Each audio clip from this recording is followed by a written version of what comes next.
আসসালামু আলাইকুম সুপ্রিয় দর্শক। আমরা চলে এসেছি আমাদের বিশেষ আয়োজন রোজকার বন্ধন নিয়ে। আমাদের আজকের রোজকার বন্ধনের অতিথি হয়ে এসেছেন একজন উদ্যোক্তা আপু। তাকে শুধু উদ্যোক্তা বললেই আসলে শেষ হয়ে যায় না, কারণ তিনি একাধারে সংসার তো অবশ্যই সামলাচ্ছেন, পাশাপাশি সন্তান এবং তিনি একটা স্কুলে শিক্ষকতাও করছেন। আসলে আমরা আমাদের চারপাশে এমন সব মানুষদেরকে নিয়ে রোজকার বন্ধনে সবসময় কথা বলতে চাই, যারা আমাদের সামাজিক, মানবিক, আমাদের বিভিন্ন সেক্টরে নিজের কাজ দিয়ে, নিজের কথা দিয়ে, নিজের কার্যক্রমের সবকিছু দিয়ে আলোকিত করার চেষ্টা করে যাচ্ছেন। তেমনই একজন মানুষকে আজকে আমরা পেয়ে অবশ্যই আমরা তার উদ্যোক্তা জীবনের গল্পের পাশাপাশি তার কাছ থেকে তার শিক্ষকতা জীবন এবং তার আরো অনেক না জানা কথা শুনবো। তো আমরা চলে যাই আপুর কাছে, আমি আপুর কাছ থেকে জেনে নিই আপুর বর্তমান অবস্থান এবং আপুর নাম এবং আপু কি করছেন। আসসালামু আলাইকুম আপু, কেমন আছেন আপনি? ওয়ালাইকুম আসসালাম। আলহামদুলিল্লাহ ভালো আছি। তুমি কেমন আছো? জি আপু, আলহামদুলিল্লাহ আমিও ভালো আছি। আপু, আমরা অলরেডি জানি যে আপনি একজন উদ্যোক্তা এবং একটা স্কুলের শিক্ষকতাও করছেন। আমি আপনার জি। উদ্যোক্তা জীবনের গল্প তো অবশ্যই শুনবো। আমি একটু জানতে চাচ্ছিলাম যে আপনি আসলে শিক্ষকতা জীবনটা আপনার কেমন, কিভাবে এখানে আসলেন শিক্ষকতা পেশায়? হ্যাঁ, হ্যাঁ। ধন্যবাদ তোমাকে। আমি আমার শুরুর গল্পটা করি। এটা আমি 2008 সালে একটা হাই স্কুলে আহ, অদ্যাবধি কর্মরত। 2008 সালে উম, আমরা এনটিআরসি যে শিক্ষক নিবন্ধন, এনটিআরসি সনদধারী ছিলাম। তো সেইভাবে আমার হাই স্কুলের নিয়োগটা। আমার হোম ডিস্ট্রিক্ট হচ্ছে ফরিদপুর। এখানে থাকি ঢাকার উত্তরা দক্ষিণখান আমার অবস্থান। তো দক্ষিণখান এমারত হোসেন আদর্শ উচ্চ বিদ্যালয় হচ্ছে আমার শিক্ষা প্রতিষ্ঠান। এখানে ওই আচ্ছা। সার্কুলার আর কি বিজ্ঞাপন দেখে এখানে আমি অ্যাপ্লিকেশন করেছিলাম। সেই থেকে আর কি পরীক্ষায় প্রথম হওয়ার কারণে আহ, এখন আজকে 18 বছর ধরে এখানেই আছি। আমি সিনিয়র আচ্ছা, হয়ে গেছি, লম্বা সিনিয়র সময় শিক্ষক 18 নবম বছর। পদে আছি। আচ্ছা, 18 বছর 18 বছর অনেক লম্বা একটা সময়। হ্যাঁ। আপু, এখানে আপনি আসলে এটা যে স্কুলটা, এটা হাই স্কুল মানে হচ্ছে একদম মানে প্রথম শ্রেণী থেকে দশম শ্রেণী পর্যন্ত এখানে? 6 to 10, জি জি, আচ্ছা। 6 to 10। তো আহ, আমি যেহেতু আচ্ছা। সিভিল ইঞ্জিনিয়ার, আমি কিন্তু টেকনিক্যাল হুম। সেকশনে ক্লাস নেওয়া হয়। পাশাপাশি কম্বাইন্ড ক্লাসগুলো আমার নেওয়া হয়। টেকনিক্যাল সেকশন মানে এটা কি কোনো কারিগরি শিক্ষা বোর্ডের আওতাধীন কোনো কলেজ? উম, আমার এটা সংযুক্ত প্রতিষ্ঠান, একটা হাই স্কুল। সেখানে হচ্ছে সাধারণ শাখা মানে জেনারেল শাখা এবং টেকনিক্যাল শাখা দুইটাই আছে, সংযুক্ত প্রতিষ্ঠান। আচ্ছা আচ্ছা। আমাদের এটা খুবই স্কুলটা এরকম ভালো একটা। প্রাইমারি সেকশনও আছে, প্লে থেকে 5 পর্যন্ত, সেটা একটা সেকশন। হাই হাই সেকশন একটা 6 to 10।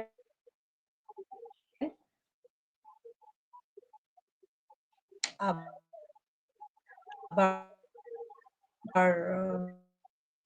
আমাদের এই কমপ্লেক্সে একই মালিকানাধীন একটা কমপ্লেক্স, সবকিছুই আছে। আবার আচ্ছা, এটা পাশাপাশি এই স্টুডেন্টরা জেনারেল শিক্ষার পাশাপাশি কারিগরি শিক্ষাটাও আপনাদের এখান থেকে নিতে পারছে। এটা একটা ভালো সুযোগ বাচ্চাদের জন্য। আপু, মানে শিক্ষকতা করতে করতে কি আপনি উদ্যোক্তা জীবনে এসেছেন এবং কিভাবে, মানে কোন অনুপ্রেরণায় কিভাবে আপনি উদ্যোক্তা পেশায় আসলেন? আসলে উদ্যোক্তা কিভাবে হয়ে উঠলাম, এটা আসলে একটা ইন্টারেস্টিং ব্যাপার। কখনো উদ্যোক্তা হব এরকম কোনো প্ল্যানও ছিল না। উদ্যোক্তা মানে কি, এই কিভাবে হয় এটাও জানা ছিল না। তো 2020 সালে যে কোভিড চলাকালীন আমাদের ঘরবন্দি ছিলাম, শিক্ষা প্রতিষ্ঠান বন্ধ ছিল। ওই সময় যে অনেক অনেক অনেক অনেক পেজ সবাই খুলতেছে আশেপাশের বন্ধু বান্ধব আত্মীয় স্বজন যাদের ফ্রেন্ড সার্কেল পেজ খুলতেছে, তাদের পেজে ইনভাইট এটাই দেখতাম। তো শখের বয়সে আমিও ভাবলাম দেখি আমিও একটু পেজ খুলি তো কি অবস্থা। মানে এক প্রকার কৌতূহল, এর মধ্যে কি আছে এগুলো দেখা যায়। তো এভাবেই পেজ খোলা। পেজ খোলার পরে যখন মানে আমার প্রোফাইলে সবাই ফ্রেন্ড লিস্ট দেখতে পারলো যে আমি আমার পেজ সম্বন্ধে, তারপর সবাই আমাকে ওয়েলকাম জানালো। আমি বেশি অবাক হলাম। আমি ১ম এ তো ভয়ে, ভয়ে ছিলাম কি না কি, হ্যাঁ? তো ফ্রেন্ড সার্কেল সবাই হচ্ছে আমাকে মোস্ট ওয়েলকাম জানালো যে, "খুব ভালো উদ্যোগ। তুমি চালিয়ে যাও।" ওরা সাপোর্ট করলো মানে ওরাই আমার হচ্ছে উম ক্রেতা হলো ১ম, হ্যাঁ? আমার ফ্রেন্ড। আ আমি যেহেতু ক্লথ নিয়ে কাজ করি, পোশাক আইটেম আমার সিগনেচার প্রোডাক্ট হচ্ছে শাড়ি। তো আমার শাড়ি দিয়েই বিজনেস ওপেন। তো এক ফ্রেন্ড আমার তার ওয়াইফ এর জন্য শাড়ি কিনে ফেললো। হ্যাঁ, আমি যেদিন পেজ খুলি আমার প্রোফাইলে ওটা জানান দেই। তো সেদিনই সে পেজে গিয়ে আমাকে জাস্ট উৎসাহ দেওয়ার জন্য মানে আমাকে আ সাপোর্ট পাশে থাকার জন্য ও এটা করে ফেললো। আর বলল চালিয়ে যাও। হ্যাঁ? এভাবে এভাবে আমার শুরুটা হয়েছিল। তো এই যে যে শুরু করলেন আপনার বললেন যে সিগনেচার আইটেম শাড়ি। শাড়ির পাশাপাশি হুম, আপনি আর কি কি রাখছেন আপনার পেজে? হ্যাঁ, শাড়ির পাশাপাশি প্রথমত শাড়িই ছিল অনেক সময় ধরে। তো তারপর দেখলাম যে এটার ডিমান্ড অনেক কিছু, হ্যাঁ? শুধু শাড়ি না, হ্যাঁ? শাড়ির সাথে, সাথে তো মেয়েদের অন্যান্য পোশাকের দরকার হয়। তখন 3 পিস, 2 পিস, 1 পিস এগুলো সবকিছু এড করলাম। এখন আলহামদুলিল্লাহ সবকিছুই আছে। পোশাক আইটেমে সবকিছু। ওড়না, প্যান্ট, খুবই পাঞ্জাবি, ভালো কথা লুঙ্গি যে সব আছে। শাড়ি থেকে শুরু করে আপনি এখন পোশাক জাতীয় সব রকমের আইটেম নিয়ে কাজ করছেন। একটু হুম, ঘরোয়া প্রশ্নতে যাই, সেটা হচ্ছে যে এই যে যে আপনি শিক্ষকতা করছেন পাশাপাশি উদ্যোক্তা, আমরা জানি যে আপনার সন্তান আছে, তাদের পড়াশোনার বিষয়টাও আপনি দেখভাল করেন। তো সবকিছু সামলে কি আসলে এমন কোনো প্রতিবন্ধকতার মধ্যে কখনো পড়তে হয়েছে যে আর কাজ করতে পারছেন না, বা কাজে কোনো হ্যাঁ, ব্যাঘাত ঘটছে এরকম কিছু? অনেকবার এরকম প্রতিকূলতা এসেছে। আমি যে মানে আটকে গেছি, থমকে গেছি। না আর করব না, করব না। আসলে মানে যেহেতু আমি সকাল থেকে প্রায় বিকাল ৪টা পর্যন্ত আমাকে স্কুলেই টাইম দিতে হয়। তো তখন এমন অবস্থা হয়ে গেল যে পেজে যখন নক আসে আমি অ্যানসার দিতে পারছি না, রিপ্লাই করতে পারছি না। তখন কিন্তু বাসায় এসে যখন একটু ফ্রি হই তখন অনেক মেসেজ দেখতে পাই। তো এক্ষেত্রে দেখা গেছে আমার অর্ডার গুলাও ক্যানসেল হচ্ছে না। আমি যখন একটা কাস্টমারকে সময় ঠিক মতো রিপ্লাই না দিব তখন কিন্তু আমার কাছে কাস্টমার আসবে না, চলে যাবে।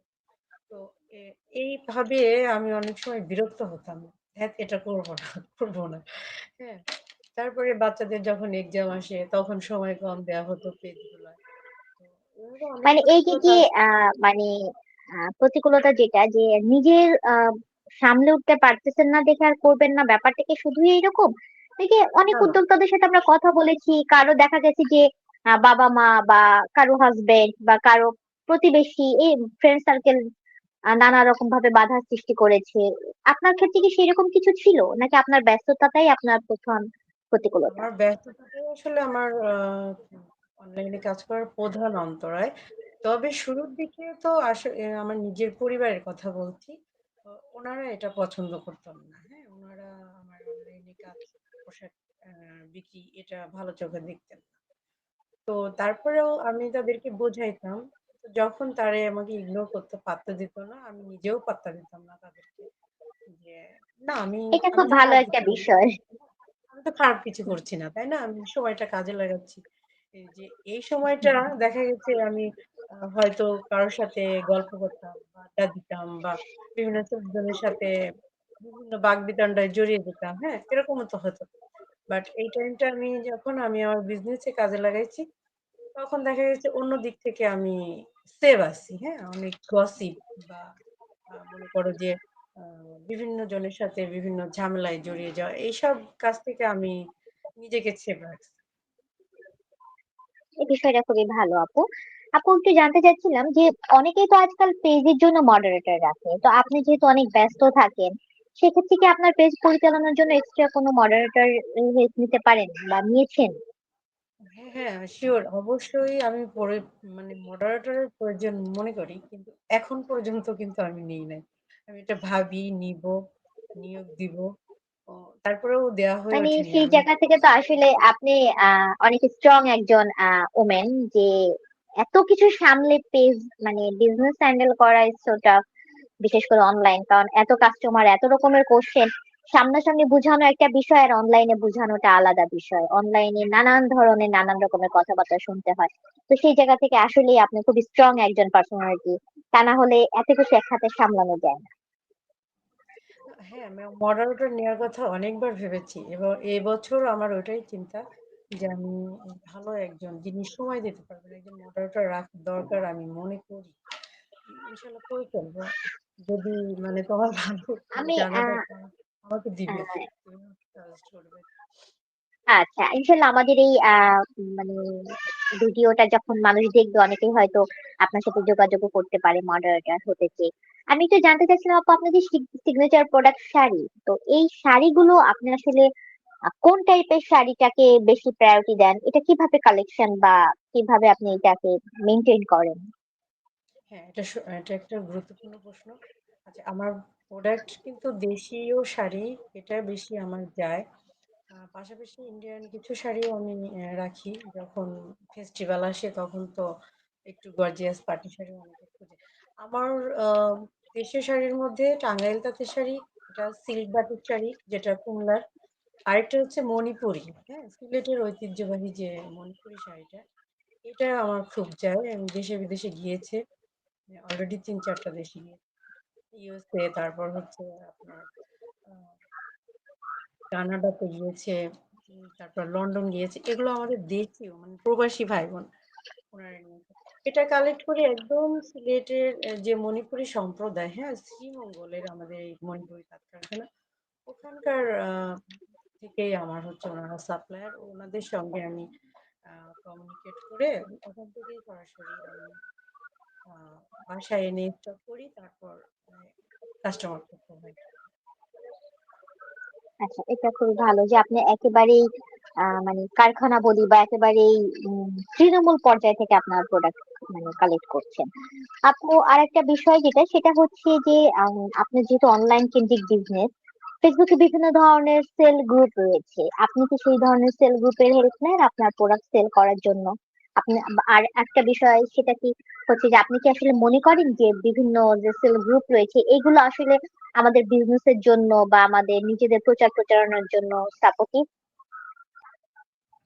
হ্যাঁ, এটা একটা মোস্ট ইম্পর্টেন্ট। হ্যাঁ, বিভিন্ন ধরনের সেল গ্রুপ, হ্যাঁ, এই সেল গ্রুপে কিন্তু আমি নিজেও জয়েন আছি। হ্যাঁ, দু একটা গ্রুপে আমি নিজেও জয়েন আছি। এখানে যদি কেউ একটু নিজের শক্ত পরিচয়, হ্যাঁ, নিজের ব্র্যান্ডিংটা মজবুত করতে পারে, তাহলে কিন্তু সেল গ্রুপ থেকে সে ভালো সেল পেতে পারে। হ্যাঁ, তো আমি কিন্তু নিজেও বিভিন্ন গ্রুপে আছি, সেখানে আমি আমার পরিচয়টা ভালো ভালো তৈরি করতে পারছি। গ্রুপ থেকেও সেল হয় যদি সে সেভাবে ওই গ্রুপে অ্যাক্টিভ থাকে মাসের পর মাস, মানে হাল ছাড়া যাবে না। আপনি যদি সে টপ কন্ট্রিবিউটর হয়ে যায়, হ্যাঁ, লিস্টের মধ্যে থাকে, তো অবশ্যই সেল গ্রুপগুলো খুব সাপোর্ট।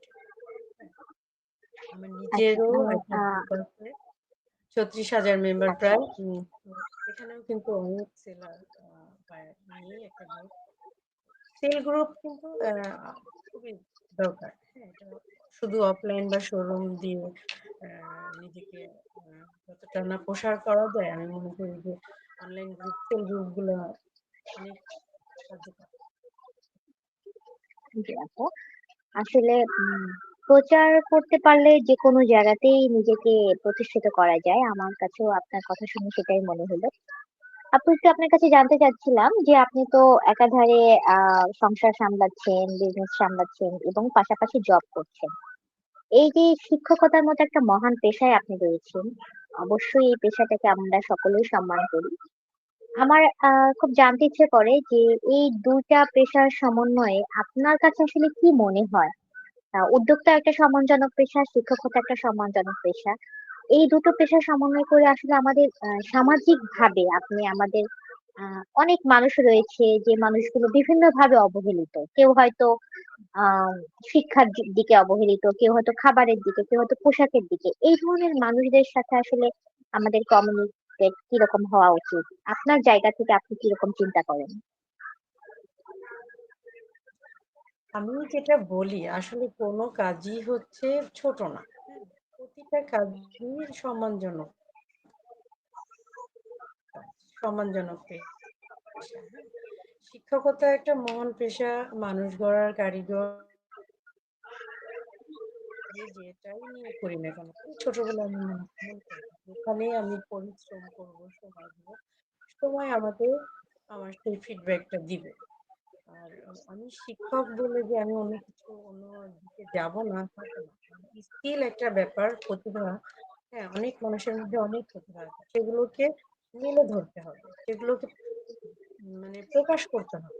সেটা যেকোনো কাজই হোক না কেন, সেটা গল্প, গান, কবিতা বা প্রোডাক্ট যেকোনো কিছু দিয়েই এটা করা যেতে পারে। আমি কোনো কাজকেই অসম্মান করি না। সবকিছুই সম্মানের সহিত করতে পারলে, হ্যাঁ, সেই মন মানসিকতা রাখলে তার দ্বারা উন্নতি সম্ভব। আমি যেহেতু ওখানে শিক্ষকতায় আছি, তো একটা ব্যাপারে আমি সাপোর্ট হলো যে আমার একটা বড় অভিভাবক সার্কেল আছে। আমার কলিগ ওনারা আছেন, প্লাস আমার স্টুডেন্ট। যেহেতু 18 বছর ধরে কাজ করি স্কুলে, তাহলে 18 টা ব্যাচ আমার গেছে, এসএসসি ব্যাচ। তাহলে এইসব সেই আমার স্টুডেন্ট গুলা কিন্তু এখন অনেক বড় হয়ে গেছে, বড় পজিশনে আছে। তাদের অবশ্যই আপু, বউ আমার বাচ্চা আসলে আছে না? তাদের বউ আপনার বাচ্চা কাছে আছে। আসলে আমার কোশ্চেনটা, হ্যাঁ, আপনার কাছে আমার কোশ্চেনটা ছিল আপু যে আমাদের সমাজে অনেক ধরনের মানুষ রয়েছে, অবহেলিত মানুষ আমরা যাদেরকে বলি। তো সেই ধরনের মানুষদের জন্য আপনার কি কোনো আহ, আমরা যে না মানবিক অনেক মানবিক কাজ করি, যেমন শীতের সময় শীত বস্ত্র প্রদান করি, বন্যার সময় হ্যাঁ, যার যতটুকু সাহায্য এরকম করি। তো আপনার যে স্কুল এবং আপনার নিজের যে অনলাইন পেজ যেটা রয়েছে, এই দুটো সমন্বয় করে আপনি কি কখনো আসলে এই ধরনের কোনো কার্যক্রমের সাথে খুব বেশি রকমের সম্পৃক্ত কিনা বা করতে চান কিনা, এই ধরনের কথা জানতে চাচ্ছিলাম। হ্যাঁ, সম্পৃক্ত অবশ্যই, অবশ্যই সম্পৃক্ত। যেমন বলি বন্যার সময় ওটা ওটা তো আছেই। তারপর ঈদের সময় আর জুলাই বিপ্লবের সময়ও কিন্তু আমরা আহ, মানে গোপনে, হ্যাঁ, গোপন করে কিন্তু আমরা অনেক সহযোগিতা করে গেছি। ওই জুলাইতে আবার বন্যা ছিল, হ্যাঁ, ওখানেও কিন্তু ইনক্লুড ছিলাম। সেটা পোশাক পাঠানো হয়েছিল, তারপর উম, আর্থিকভাবেও সহায়তা করা হয়েছিল। আমি এ ধরনের নানা অঙ্গ সংগঠনের সাথে জড়িত। হ্যাঁ, এটা আমার নিজের এলাকায়, যেমন নিজের আমার যে জন্মস্থান ওখানেও আছে, প্লাস আমি যেখানে জব করি এখানেও আছে। সামাজিক কাজ, এটা মানবিক কাজের সঙ্গে জড়িত তো থাকাটা অনেক মহান কিছু। প্লাস আমরা যে জায়গা, যে যেখান থেকে যতটুকু পারি, এটা অবশ্যই একটা মানে ভালো দিক, মানবিক দিক। মানবতার সহিত থাকতে পারলে আমার নিজেরও ভালো লাগে। এ ধরনের কোনো কিছু যদি আবারও আমি পাই, আমাকে জানাবে, আমি উঠাবো, কোনো সমস্যা নেই। মানে আমার এটা অবস্থান খুব থেকে, আমার অবস্থান থেকে আমি যতদূর অবশ্যই পারি। আসলে আমরা প্রতিটা মানুষই কোনো না কোনো ভাবে আমার সমাজের অবহেলিত মানুষ বলি বা সমাজে যে কোনো দুর্যোগের সময় আমরা অবশ্যই পাশে দাঁড়ানোর চেষ্টা করবো যার যার জায়গা থেকে। আর আপনাকে কোশ্চেনটা করেছিলাম যেহেতু আপনার পরিধিটা অনেক বড়, অবশ্যই আপনার সেই পরিধি নিয়ে আপনি আরো অনেক বড়সড় আকারে কাজ করতে পারেন। আপু, আপনার কাছে আমার আরো একটা কোশ্চেন যে বিভিন্ন আপনি যেহেতু মানে দেশের শাড়ি হচ্ছে আপনার সিগনেচার পণ্য, আপনি কি বিভিন্ন অকেশন ভিত্তিক আলাদা করে কোনো মানে কাস্টমাইজড অর্ডার নেন নাকি হচ্ছে যেগুলো রেগুলার পাওয়া যায় সেরকম কিছুই থাকে সবসময়? না, না, হ্যাঁ, কাস্টমাইজ অর্ডার নেই। আমি নিজের সময় দিতে পারি না, তবে কর্মী সেট করা আছে। হ্যাঁ? আহ, যেমন আচ্ছা, ব্লকে তার মানে হ্যান্ডলুম, আপনার অনেক ব্লক। কর্মী রয়েছে আপনার। হুম, হুম, এটা খুব ভালো একটা বিষয়। আমরা চাই যে আপনার বিজনেস আরো সুদূর প্রসারী হোক। আপনার কাছে আমার আরেকটা প্রশ্ন, এই যে যে আপনি দুটো পেশাকে সমন্বয় করে চলছেন, আপনার আসলে সবারই তো একটা স্বপ্ন থাকে যে আমি ভবিষ্যতে আরো 5 বছর বা আরো 10 বছর পর আমাকে এমন একটা জায়গায় দেখতে চাই। তো সেই স্বপ্নটা আপনার আসলে কি, আপনি নিজেকে ঠিক কোন জায়গাটায় দেখতে চান? হ্যাঁ, আমার আমার অবশ্যই একটা স্বপ্ন আছে। সেটা হলো যে আমি যেহেতু আহ, বেসরকারি শিক্ষক, হ্যাঁ, এমপিও ভুক্ত প্রতিষ্ঠান, একসময় তো আমি অবসরে যাব, তাই না? আমি আল্লাহ চাইতো যে কোনো সময় কোনো মানে বিপদ বা ক্রিটিক্যাল মোমেন্ট আসতে পারে। তো আমার চিন্তা হচ্ছে আমার একটা শখ থাকবে, হ্যাঁ, এটা যখন একটু বাচ্চারা বড় হয়ে যাবে, নিজের মতো চলতে পারবে, হ্যাঁ, ওদেরকে যখন আমাকে কাঁধে টেনে টেনে পড়াতে হবে না, বড় হয়ে যাবে, হ্যাঁ, তখন আমি হচ্ছে আমার একটা শখে আমি সময় দেওয়ার চিন্তা এটা আসছে। ওইটুকু সময় আমি অপেক্ষা করতেছি যে বাচ্চারা যখন বড় হয়ে যাবে, ওদের মতো ওরা চলতে পারবে, হ্যাঁ, ইউনিভার্সিটি যখন থাকবে, তখন আমি ফ্রি থাকবো। আপনার তখন আপনার হচ্ছে এই আমি একটা চিন্তাটা আমার কাছে অফলাইন খুবই শপে আমার কাজ ভালো হবে। লাগলো। কারণ আমরা আমরা ম্যাক্সিমাম দেখি যে সন্তান ছোট আছে দেখে মায়েরা নিজেদেরকে মানে হারিয়ে ফেলে। এটা মানে বাঙালি মায়েদের একটা, সব মায়েদের কথা বলবো না, কিছু কিছু মায়েরা নিজেদেরকে হারিয়ে ফেলে। আমার কাছে যেটা মনে হয়, সন্তান ছোট থাকতেও যদি নিজের একটা আলাদা করে পরিচয় ধরে রাখার চেষ্টা করা যায়, তাহলে সন্তান যখন বড় হবে তখন তো ওদের একটা পার্সোনাল লাইফ চলে আসবে, তখন আর নিজেকে একা একা লাগবে না, তখন নিজেও একটা কাজের মধ্যে থাকতে পারা যাবে। তা আপনার এই ভাবনাটা আমার কাছে খুব নিজেকে ভালো একটা কাজের লেগেছে, মধ্যে আমি দোয়া থাকতে করি। হবে। আপু, এই যে আপনি আজকে আমাদের সাথে কথা বলছেন, আহ আমাদের এটা অনলাইন পোর্টাল রোজকার খবর, পাশাপাশি আমরা এই রোজকার খবরে বেশ কিছু বিশেষ আয়োজন রাখি। এটাও সেই রকম একটা আয়োজন, এই আয়োজনটার নাম হচ্ছে রোজকার বন্ধন। এই জায়গাটায় আমরা উদ্যোক্তা বলি বা সমাজে যে কোনো পেশার মানুষকে আমরা এখানে ডাকি, কথা বলি, তাদের কাছ থেকে আমরা অনেক কিছু শেখার চেষ্টা করি, জানার চেষ্টা করি। তো তারা তাদের অভিজ্ঞতার কথা আমাদেরকে শোনান, যে কথাগুলো আমি এবং আমাদের দর্শক যারা রয়েছেন, আমরা আমাদের জীবনে তোমার কাজে মনে লাগানোর হয় চেষ্টা কেটে করি কেটে পজিটিভ যাচ্ছে। ভাবে। আমি হচ্ছে আপনার কাছে জানতে চাচ্ছি যে দুটো প্রশ্ন করব। প্রথম প্রশ্ন হচ্ছে, নতুন উদ্যোক্তাদের জন্য আপনার কি কোনো আহ বিশেষ কোনো সাজেশন আছে কিনা, যারা নতুন কাজ শুরু করতে চায় বা করবে এরকম কিছু?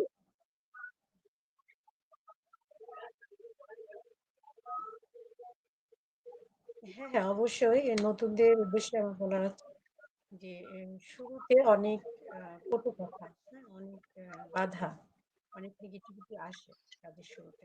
তো সেগুলো নিয়ে মানে আসলে হতাশ হওয়া যাবে না। সেগুলোকে ইগনোর করে নিজের প্রচেষ্টাটা একেবারে সচল রাখতে হবে, হ্যাঁ। কটু কথাই আসলে সবচেয়ে, বিশেষ করে পরিবার থেকে যদি আসে, সেটা হচ্ছে সবচেয়ে কষ্টের ব্যাপার। অনেকে আমি দেখেছি যে ফ্যামিলি কাজ করতে দেয় না, অনেক উদ্যোক্তা এভাবে কিন্তু নিজে মানে হারিয়ে গেছে। তো শুরুতেই একটা বাইরে থেকে একটা নেগেটিভিটি আসতেই পারে, কিন্তু এটাকে পাত্তা দেওয়া যাবে না।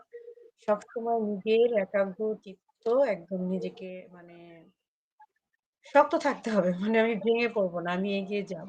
মানে যে যে আমরা কোনো সবাই শুরুতে ভুল পরিস্থিতি করি। আসুক না কেন, নিজের আত্মবিশ্বাসটা ঠিক রাখতে হবে, হুম, কারো হুম, কথাই আমরা কান দিব না, নিজের হুম, হুম, চিন্তা ভাবনা এবং নিজের আত্মবিশ্বাস নিয়ে সামনে এগিয়ে যাবে। হ্যাঁ, হ্যাঁ, হ্যাঁ, আর শুরুতেই সেল হবে না, এটাও একটা কথা। একটা গ্রুপেই হোক বা একটা পেজেই হোক, প্রথমত পরিশ্রম করতে হবে, হ্যাঁ, নিজের একটা ভালো পরিচিতি আনতে হবে। ভালো পরিচিতি আনতে হলে এটা সেভাবে অ্যাক্টিভ থাকতে হবে, সেই গ্রুপে লেগে থাকতে হবে। আর অনলাইন উদ্যোক্তা যারা, আমরা আমরা যেমন অন্যের কাছ থেকে সাপোর্ট চাই, তেমনি অন্যকে সাপোর্টও করতে হবে। এটা আমি বলবো যে বাই অ্যান্ড সেলের ব্যাপারটা, যে আমি বিক্রি করতে হলে আমাকে কিনতেও হবে। এই জিনিসটা হচ্ছে আমার অনলাইন উদ্যোক্তা প্রথমত এটা মাথায় ঢোকাতে হবে যে আমি এখানে কাজ করতে আসছি, অন্যের টাকা নিজের পকেটে আনা অনেক কঠিন। সেটা কিভাবে করতে হবে? আমি প্রথমেই অন্যকে সাপোর্ট করবো, অন্য আমি ক্রেতা হলাম, হ্যাঁ, তারপর আস্তে আস্তে দেখা যাবে যে আমিও এক সময় ক্রেতা পাবো, আমারও সেল হবে। তো শুরুতেই হতাশ হওয়া যাবে না যে কি ব্যাপার, আমার সেল হচ্ছে না বা অন্যের সেল দেখে হিংসা লাগবে, এটা না। আমারও সেল হবে, আমিও তাদের মতো মানে অ্যাক্টিভ থাকি, তাদেরকে অনুসরণ করি। তারা কিভাবে সেল পেলো বা তাদের কিভাবে এতটা পরিচিতি হয়ে গেল, এগুলো আমি শিখি, জানি। তারপর হচ্ছে আমার আমার পথ চলা, হ্যাঁ, মানে লেগে থাকতে হবে, লেগে অবশ্যই আপু। থাকার বিকল্প নেই। আহ আরেকটা প্রশ্ন, সেটা হচ্ছে, আমাদের যে আজকের আয়োজন, এটা আমাদের অনলাইন পোর্টাল রোজকার খবরের একটা বিশেষ আয়োজন, রোজকার বন্ধন। আমরা এখানে অনেক ধরনের মানুষের সাথে কথা বলি, বিভিন্ন পেশার মানুষজন আমাদের এখানে আসেন। তো তারা আমাদেরকে কখনো উপদেশ দেন, কখনো তাদের অভিজ্ঞতার কথা শেয়ার করেন। আজকে যেমন আমরা আপনার কথা শুনলাম, আপনার অভিজ্ঞতা এবং নতুন উদ্যোক্তাদের জন্য আপনার পরামর্শ জানলাম। সুপ্রিয় দর্শক, আপনারা শুনছিলেন আমাদের আজকের অতিথি উদ্যোক্তা নাজনীন আপুর কথা। আপুর কথাগুলো আমরা যতটুকু শুনেছি, আপুর পরামর্শ বা আপুর অভিজ্ঞতা সম্পর্কে যতটুকু জেনেছি, আশা করি আমাদের ভালো লাগবে এবং আবার কখনো অন্য কোনো পর্বে আমরা আপুর সাথে আরো ভালো মতো কথা বলার সুযোগ পাবো। আপনারা ভালো থাকুন, ততক্ষণ পর্যন্ত সুস্থ থাকুন এবং আমাদের আগামী পর্ব দেখার অপেক্ষায় থাকুন। সাথে থাকবেন রোজকার খবরের রোজকার বন্ধনের এই বিশেষ আয়োজনে। সকলকে আসসালামু আলাইকুম।